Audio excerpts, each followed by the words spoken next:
નમસ્તે, હું ભીમાણી ધર્મિષ્ઠા. મારી યુટ્યુબ ચેનલ જી મેન્ટોરમાં આપનું સ્વાગત છે.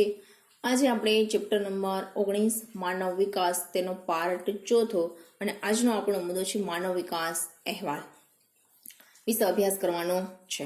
આટલું જાણવું ગમશે ત્યાંથી આપણે શરૂ કરશું અને સામેના પેજ ઉપર જે કોષ્ટક આપ્યું છે ત્યાં સુધી આપણે એનો અભ્યાસ કરવાનો છે. હવે આજનો મુદ્દો એવો છે કે તેનાથી તમને ખ્યાલ આવશે કે ભારતની સ્થિતિ માનવ વિકાસ આંક પ્રમાણે જોઈએ તો કેવી છે એનો એક જાણ થશે. એટલે આ મુદ્દો શોર્ટ ક્વેશ્ચનની દ્રષ્ટિએ ખૂબ જ આઈએમપી મુદ્દો છે. હવે માનવ વિકાસ અહેવાલ જે મુદ્દો છે એ જ એનો પ્રશ્ન છે, એટલે કે ટૂંકનોંધ તરીકે પ્રશ્ન પૂછાઈ શકે. માનવ વિકાસ અહેવાલ આજ સુધી બોર્ડની અંદર આ આખો મુદ્દો ક્યારેય પૂછાયેલો નથી, પ્રશ્ન સ્વરૂપે નથી પૂછાયેલો, પણ શોર્ટ 1 માર્કના પ્રશ્ન તરીકે જરૂર આમાંથી પ્રશ્ન પૂછાય છે. જો મિત્રો હજુ સુધી તમે મારી ચેનલને સબસ્ક્રાઇબ ન કરી હોય તો, અને મારી ચેનલ ઉપર તમે નવા હો તો મારી ચેનલને સબસ્ક્રાઇબ કરો, વિડીયો પસંદ આવે તો લાઈક કરો અને તમારા ગ્રુપમાં શેર કરો. જોઈ લઈએ આપણે આટલું જાણવું ગમશે. હવે આટલું જાણવું છે નીચેનું જે કોષ્ટક છે એની સાથે રિલેટેડ છે, એટલે માહિતી એની મેળવવી જરૂરી છે. માનવ વિકાસ આંકની ગણતરી કરવા માટે પ્રત્યેક માપદંડનું અધિકતમ અને ન્યૂનતમ મૂલ્ય નક્કી કરવામાં આવે છે, જે આપણે આગળના પાર્ટ 3 ની અંદર જોઈ ગયા કે દરેક દેશ વિશ્વ લેવલે જે અપેક્ષિત સરેરાશ શિક્ષણાંક હતો, આયુષ્યાંક હતો, આવક આંક હતો, તો બધાનું અધિકતમ અને ન્યૂનતમ બરાબર વધારેમાં વધારે અને ઓછામાં ઓછું મૂલ્ય એનું નક્કી થયેલું છે. પ્રત્યેક આંકની સૂત્ર મુજબ ગણતરી કરવામાં આવે છે. એના આધારે માનવ વિકાસ આંક મળે છે. હવે સૂત્ર દ્વારા ગણતરી કરી અને માનવ વિકાસ આંક મેળવવામાં આવે છે. તેનું મૂલ્ય 0 થી 1 ની વચ્ચે હોય છે. હવે જુઓ, 0 થી 1 ની વચ્ચે એટલે શું? કોઈ પણ દેશ માટે માનવ વિકાસ આંક મહત્તમ એક મૂલ્ય સુધી પહોંચવા માટેનો તફાવત સૂચવે છે. દરેક દેશ છે પૂરેપૂરા 1 સુધી પહોંચવા માટે, એટલે કે પોતાના માનવ વિકાસ આંકને 1 સુધી લઈ જવા માટે પ્રયાસ કરે છે. એટલે 0 અને 1 વચ્ચે શું તફાવત છે? તો કે જે દેશનો માનવ વિકાસ હોય 0.900, 0.800, 0.348, 0.906 બરાબર આ રીતનો હોય છે. એટલે 0 થી 1 વચ્ચે બરાબર આ તફાવત છે, એ તફાવતને પૂરો કરવા માટે દરેક દેશ છે એ પ્રયાસ કરતો હોય છે. આ તફાવત દેશો વચ્ચેની માનવ વિકાસની તુલના કરવામાં ઉપયોગી નીવડે છે. એટલે આ 0 થી 1 વચ્ચે જે તફાવત આવે છે એના દ્વારા નક્કી થાય છે કે કયો દેશ કયા ક્રમે આવેલો છે. એટલે બંને વચ્ચે શું તફાવત છે તુલના કરવામાં ઉપયોગી છે, અને જેના આધારે કોઈ પણ દેશના વિકાસની ગતિ કઈ દિશામાં થાય છે અથવા અન્ય દેશોની તુલનામાં કેટલા આગળ છીએ કે પાછળ છીએ તે જાણી શકાય છે. હવે આપણો મેઇન ટોપિક છે માનવ વિકાસ અહેવાલ. આ 4 ગુણનો પ્રશ્ન છે, પણ કીધું એ મુજબ કે બોર્ડની અંદર આજ સુધી આ માનવ વિકાસ અહેવાલ આખો પ્રશ્ન ક્યારેય પૂછાયેલો નથી. સૌપ્રથમ જોઈ લઈએ. યુએનડીપી દ્વારા વર્ષ 1990 થી દર વર્ષે માનવ વિકાસ અહેવાલ એટલે કે હ્યુમન ડેવલપમેન્ટ રિપોર્ટ HDR બહાર પાડવામાં આવે છે. શોર્ટ ક્વેશ્ચન આગળના મુદ્દામાં પણ આવી ગયેલો છે કે માનવ વિકાસ અહેવાલ છે કોણ બહાર પાડે છે? તો કે યુએનડીપી. ને સૌથી પહેલો અહેવાલ ક્યારે બહાર પાડવામાં આવ્યો હતો? 1990માં. માનવ વિકાસ અહેવાલ વર્ષ 2015માં સમાવેશ કરેલ 188 દેશોને તેના માનવ વિકાસ આંક એટલે કે HDI મૂલ્યના આધારે નીચેના કોષ્ટક મુજબ 4 વિભાગમાં વિભાજિત કરેલા છે, જેમાં નોર્વે 0.944 સાથે પ્રથમ ક્રમે આવે છે. હવે શોર્ટ ક્વેશ્ચન આની અંદર શું યાદ રાખવાનો છે? માનવ વિકાસ આંક પ્રમાણે 2015 ની અંદર માનવ વિકાસ અહેવાલ પ્રમાણે વર્ષ 2015 ની અંદર કેટલા દેશોનો માનવ વિકાસ આંક બહાર પાડવામાં આવ્યો હતો? 188 દેશો. હવે આ 188 દેશો છે એને નીચેના કોષ્ટકની અંદર 4 ભાગમાં વિભાજિત કર્યા છે. ઉચ્ચતમ માનવ વિકાસ, ઉચ્ચ માનવ વિકાસ, મધ્યમ માનવ વિકાસ અને નિમ્ન માનવ વિકાસ. બરાબર. તો એમાં સૌથી પહેલો ક્રમ જે વિશ્વ લેવલે છે માનવ વિકાસની અંદર એ છે નોર્વે, એટલે કે 0.944 માનવ વિકાસ આંક ધરાવે છે. Short question, IMP short question. હવે જે કોષ્ટક આ બે આપ્યા છે ને ફકરા કોષ્ટક ઉપરના, એ બે શોર્ટ ક્વેશ્ચનની દ્રષ્ટિએ આઈએમપી છે, એટલે એમાંથી કોઈ લીટી છે છોડવાની નથી. બીજા ક્રમે ઓસ્ટ્રેલિયા, જેમનો માનવ વિકાસ આંક છે 0.935. ત્રીજા ક્રમે સ્વિટ્ઝરલેન્ડ 0.930 11મા ક્રમે આવે છે સિંગાપુર 0.912 અને 130મું સ્થાન છે ભારતનું, જેનો માનવ વિકાસાંક છે 0.609. એટલે કે 188 દેશોમાં ભારત છે એ મધ્યમ માનવ વિકાસ વાળા દેશોની શ્રેણીમાં આવે છે. અને 188મો ક્રમ છે નાઇજર દેશ, બરાબર, એ છે એનો માનવ વિકાસાંક છે 0.348, જે સૌથી છેલ્લા ક્રમે આવે છે. હવે જુઓ, બધા શોર્ટ ક્વેશ્ચન થઈ ગયા. 1990 યુએનડીપી વાળો પ્રશ્ન, નોર્વે વાળો પ્રશ્ન, 188 દેશો વાળો પ્રશ્ન, પ્રથમ ક્રમે નોર્વે, બીજા ક્રમે ઓસ્ટ્રેલિયા. તમને એનો માનવ વિકાસ આંકડો યાદ ન રહેતો કાંઈ નહીં, પણ આ દેશોનો ક્રમ યાદ રાખવાનો છે. તમને વિકલ્પની અંદર આવો પ્રશ્ન પૂછી નાખે કે માનવ વિકાસ આધારે, માનવ વિકાસ આંક પ્રમાણે આ દેશોની ક્રમની કઈ જોડ સાચી છે અથવા ખોટી જોડ આપેલી હશે તો તમારે સાચી કરવાની રહેશે. તો ક્રમમાં યાદ રાખવાનું છે નોર્વે, બીજું ઓસ્ટ્રેલિયા, ત્રીજા ક્રમે સ્વિટ્ઝરલેન્ડ, 11મો ક્રમ શોર્ટ ક્વેશ્ચનની અંદર ખાલી પૂછાય તો સિંગાપુર યાદ રાખવાનું છે, બરાબર, અને ત્યાર પછી આપણો ભારત, અને છેલ્લો ક્રમ છે નાઇજર. તો ભારતનો માનવ વિકાસ આંક છે ને 609, 0.609, એ તમારે શોર્ટ ક્વેશ્ચનની અંદર યાદ રાખવાનું છે. જેટલી હું આંકડાકીય માહિતી આપું એટલી જ યાદ રાખજો, કારણ કે ઇકોનોમિક્સની અંદર શોર્ટ ક્વેશ્ચનની અંદર આંકડાકીય માહિતી ને આંકડાવાળો પ્રશ્ન છે એ પૂછાતો નથી. એટલે છેલ્લો ક્રમ આપણે યાદ રાખશું નાઇજર 0.348, બરાબર. પહેલો ક્રમ કે તો નોર્વે, છેલ્લો કે તો નાઇજર. અને ભારતનો ક્રમ કેટલામો એમ કે તો 130મો ક્રમ. અને કઈ માનવ વિકાસની શ્રેણીમાં એમનો સમાવેશ થાય છે તો મધ્યમ માનવ વિકાસ વાળા દેશોની અંદર એમનો સમાવેશ થાય છે. હવે કોષ્ટક જોવો નીચે. માનવ વિકાસ અહેવાલમાં માનવ વિકાસ આંકના આધારે દેશોનું વર્ગીકરણ 4 ભાગમાં વહેંચેલું છે. એક કોષ્ટક જોતા ખ્યાલ આવી જશે કે કયા દેશો એવા છે કે જે ઉચ્ચતમ માનવ વિકાસમાં આવે છે, કેટલા એવા છે કે જે ઊંચમાં આવે છે, કેટલા મધ્યમમાં સમાવેશ થાય છે અને કેટલાનો નિમ્ન માનવ વિકાસની અંદર સમાવેશ થાય છે. હવે આ દેશનું વર્ગીકરણ જે આપ્યું છે એની અંદર જો 4 ખાના આપેલા છે.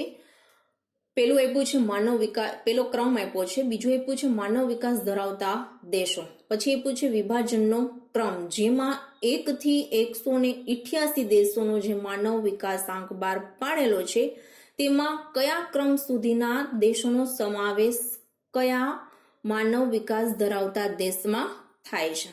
ત્યાર પછી માનવ વિકાસ આંક HDI, અને પછી આપ્યું છે મુખ્ય દેશો. હવે જોઈ લઈ. પેલું આપ્યું છે ઉચ્ચતમ માનવ વિકાસ. ઉચ્ચતમ માનવ વિકાસની અંદર 1 થી 49 નંબર સુધીના દેશોનો જે ક્રમ છે એમનો સમાવેશ થાય છે, જેમનો માનવ વિકાસ આંક છે 0.802 થી વધુ હશે, બરાબર, 0.802 કે 2 થી વધુ હશે. તેમાં મુખ્ય દેશો Norway, Australia, Switzerland, Denmark, Netherland, America, Singapore, Britain, Japan અને ફ્રાન્સ જેવા દેશોનો સમાવેશ થાય છે. હવે આમાંથી એને બહુ ડિફિકલ્ટી શોર્ટ ક્વેશ્ચન પૂછવો હોય તો પૂછી શકે કે કોઈ બી દેશનું નામ આપે એનો સમાવેશ કોની અંદર થાય, અથવા તો વિકલ્પમાં એમ પૂછે કે ઉચ્ચતમ માનવ વિકાસ ધરાવતા દેશોમાં નીચેનામાંથી કયા દેશની અંદર કયા દેશનો સમાવેશ થાય છે. તો 1 થી 49 એટલે 49 દેશ એવા છે કે જે ઉચ્ચતમ માનવ વિકાસ ધરાવે છે. ત્યાર પછી બીજું ઉચ્ચ માનવ વિકાસ, જેમાં 50 નંબરના ક્રમથી 105 નંબરના ક્રમ સુધીના દેશોનો સમાવેશ થાય છે. એટલે કે કુલ 56 દેશોનો સમાવેશ થાય છે. 56 દેશ એવા છે કે જે ઉચ્ચ માનવ વિકાસ ધરાવે છે. હવે એમનો માનવ વિકાસ આંક છે 0.700 થી 0.798, બરાબર, 700 થી 798 સુધીનો જે છે એ ઉચ્ચતમ માનવ વિકાસની અંદર આવે છે, જેમાં Russia, Malaysia, Iran, Sri Lanka, Mexico, Brazil, ચીન, થાઈલેન્ડ અને જમૈકા જેવા દેશોનો સમાવેશ થાય છે. ત્યાર પછી ત્રીજું મધ્યમ માનવ વિકાસ. મધ્યમ માનવ વિકાસની અંદર 106 નંબરના ક્રમથી 143 નંબર સુધીના ક્રમના દેશોનો સમાવેશ થાય છે. એટલે કુલ 38 દેશ એવા છે કે જે મધ્યમ માનવ વિકાસ ધરાવે છે, જેમાં 0.555 થી 0.698 સુધી માનવ વિકાસ આંક ધરાવતા દેશોનો સમાવેશ થાય છે, જેની અંદર ઇન્ડોનેશિયા, ફિલિપાઇન્સ, ફિલિપિન્સ અથવા ફિલિપાઇન્સ પણ એને કહેવાય છે. દક્ષિણ આફ્રિકા, ઈરાક અને ભારતનો સમાવેશ થાય છે. તો આગળ પણ આપણે વાત કરી ગયા કે ભારતનો સમાવેશ કયા વિકાસની અંદર કયા દેશોના વર્ગીકરણની અંદર થાય છે? તો મધ્યમ માનવ વિકાસ શ્રેણીની અંદર થાય છે. છેલ્લે આપ્યું છે નિમ્ન માનવ વિકાસ. નિમ્ન માનવ વિકાસની અંદર 144 ક્રમથી 188 એટલે કે છેક સુધી આવી ગયું, બરાબર. ત્યાં સુધીના દેશોના ક્રમમાં આવતા દેશોનો સમાવેશ થાય છે. એટલે કુલ 45 દેશો એવા છે કે જે નિમ્ન માનવ વિકાસ ધરાવે છે. 0.550 થી નીચે માનવ વિકાસ આંક જેમનો હોય એ દેશોનો સમાવેશ નિમ્ન માનવ વિકાસ તરીકે થાય છે, જેમાં કેન્યા, પાકિસ્તાન, નાઇજીરિયા, ઝિમ્બાબ્વે અને નાઇજરનો સમાવેશ થાય છે. તો આ કોષ્ટક ઉપર એક વખત નજર કરી જવાની છે. મોટો પ્રશ્ન તો નથી પૂછાતો, પણ શોર્ટ ક્વેશ્ચનની દ્રષ્ટિએ જોઈ લેવાનું છે. ત્યાર પછી આપણે જોઈએ તો ભારતનો માનવ વિકાસ આંક વર્ષ 1990માં 0.428 હતો. 2010ની અંદર 0.586 હતો. 2000ની અંદર 0.496 હતો. ઈસવીસન 2014માં 0.604 હતો અને ઈસવીસન 2005માં 0.609. તો 609 વાળો શોર્ટ ક્વેશ્ચન આપણે યાદ રાખવાનો છે. એટલે અહીંયા તમને એ જોવા મળે છે કે ભારતની સ્થિતિ બતાવી છે કે 1990 થી 2015 સુધી આપણા માનવ વિકાસ આંકની અંદર સુધારો જોવા મળે છે, બરાબર. ક્રમશઃ સુધારો થતો જોવા મળે છે. હવે ત્યાર પછી જે કોષ્ટક આપ્યું છે એ કોષ્ટક શોર્ટ ક્વેશ્ચનની દ્રષ્ટિએ વેરી મોસ્ટ આઈએમપી છે. 2019ની અંદર શોર્ટ ક્વેશ્ચનની અંદર આ પ્રશ્ન છે પૂછાઈ ગયો છે આ કોષ્ટકમાંથી કે ભારતના પાડોશી દેશોને ઉતરતા ક્રમે ગોઠવો તો કઈ જોડ સાચી બનશે? એ જોડ છે એ તમારે આ કોષ્ટકને ધ્યાનમાં રાખીને કરવાની છે. હવે એનું કોષ્ટક તમે જોશો તો તમને ખ્યાલ આવી જશે. એમાં ભારતના પાડોશી દેશની જ વાત કરી છે. ભારતના પાડોશી દેશો પૈકી 2015માં માનવ વિકાસ અહેવાલમાં એમનું સ્થાન. તો કોષ્ટકની અંદર જુઓ, ક્રમ આપ્યો છે ઉપર છે એ ક્રમ આપ્યો છે કે કયા ક્રમે દેશ આવેલો છે. બીજું દેશનું નામ આપ્યું છે અને ત્રીજું માનવ વિકાસ આંક આપેલો છે. તો પેલો છે શ્રીલંકા, આપણા પાડોશી દેશ તરીકે, તો એ 73માં ક્રમે આવે છે. એમનો માનવ વિકાસાંક છે 0.759. ત્યાર પછી 90માં ક્રમે છે ચીન, 0.727 માનવ વિકાસ આંક છે. 104 નંબરના ક્રમ ઉપર છે માલદીવ દેશ, 0.706 માનવ વિકાસ આંક ધરાવે છે. ત્યાર પછી ભારત જે 130 નંબરના ક્રમ ઉપર છે, જેમનો માનવ વિકાસ આંક છે 0.609. ત્યાર પછી 132 નંબરના દેશ ઉપર ક્રમ ઉપર આવે છે ભૂતાન, જેમનો માનવ વિકાસ આંક છે 0.605. ત્યાર પછી નીચે 142 ક્રમ ઉપર છે બાંગ્લાદેશ, જેમનો માનવ વિકાસ આંક છે 0.570. ત્યાર પછી 145 નંબરના ક્રમ ઉપર છે નેપાળ, 0.548. 147 ઉપર ક્રમ ઉપર છે પાકિસ્તાન, 0.538. 148 નંબરના ક્રમ ઉપર દેશ છે મ્યાનમાર, 0.536. અને છેલ્લે છે 171 અફઘાનિસ્તાન, જેનો માનવ વિકાસ આંક છે 0.465. હવે અહીંયા જે આપ્યું છે ક્રમ તમારે એના આંકડા યાદ નથી રાખવાના, ઉપર ક્રમ પણ યાદ નથી રાખવાનો, તમારે માત્ર દેશને લાઈનમાં યાદ રાખવાના છે શોર્ટ ક્વેશ્ચનની દ્રષ્ટિએ.